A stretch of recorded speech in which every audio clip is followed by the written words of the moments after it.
Hello everyone, তোমরা সবাই কেমন আছো? আশা করি তোমরা সবাই খুব ভালো আছো। আর আমিও ঈশ্বরের কৃপায় ভালোই আছি।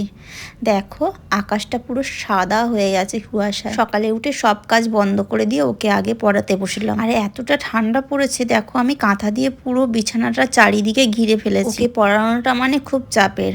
তারপর ওকে পড়ানো শেষ করে আমি ব্রাশ করে নিলাম, নিয়ে এই দেখো বাসি বিছানাটা গুছোতে চলে এসেছি। এই যে সকাল থেকে কাজ শুরু হয় আমার, আর সেই রাত্রে ঘুমানোর আগ পর্যন্ত আমি কাজ করতে থাকি। কাজ কি আর তোমাদের সাথে সামনে আনা যায়?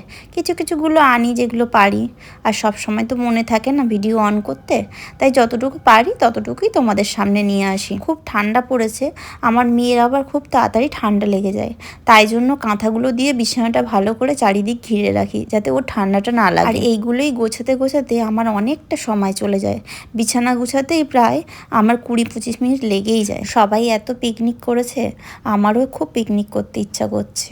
কিছুদিন ধরেই ভাবছি একটা পিকনিক করলে কেমন হয়। বিছানাটা টান টান থাকলে একটা আলাদাই শান্তি লাগে। এতটা কুয়াশা পড়েছে যে জানলাটা খোলার সাথে সাথে এই দেখো পুরো ভিজে গেছে জানলাটার চারিদিকটা। আর পাতাগুলো দেখো পুরো বৃষ্টি পড়ার মতন হয়ে গেছে, শিশিরে পুরো পাতাগুলো ভিজে গেছে। আগের দিনের সব শুকনো জামা কাপড়গুলো ভাঁজ করা হয়নি, আর সেগুলোই ভাঁজ করে নিচ্ছি। তোমাদের দাদা ভাই সারাদিন এতটাই ব্যস্ত থাকে যে ও আমার হাতে হাতে যে একটু হেল্প করবে সেটাগুলো সময় পায় না। চারিদিকটা এরকম গুছানো থাকলে দেখতে কি সুন্দর লাগে, তাই না?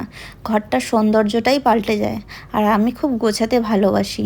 চারিদিক খুব পরিষ্কার পরিচ্ছন্ন থাকবে, আলনার জামা কাপড়গুলো ছড়া ছিটানো না থাকলেই ভালো লাগে। সংসারে রান্নাটাই বা আর কত সময় করি, চারিদিক গোছানো পরিষ্কার পরিচ্ছন্ন রাখা করতে করতেই সারা দিনটা কেটে যায়। ঘরটা অনেকটাই বড়, তাই মুছতে ঝাঁট দিতে অনেকটা সময় লেগে যায়, জানো তো। ঘরটর মুছে নিয়ে স্নান করে নিয়ে আর ঠাকুরকেও পুজো দিতে চলে এসেছি।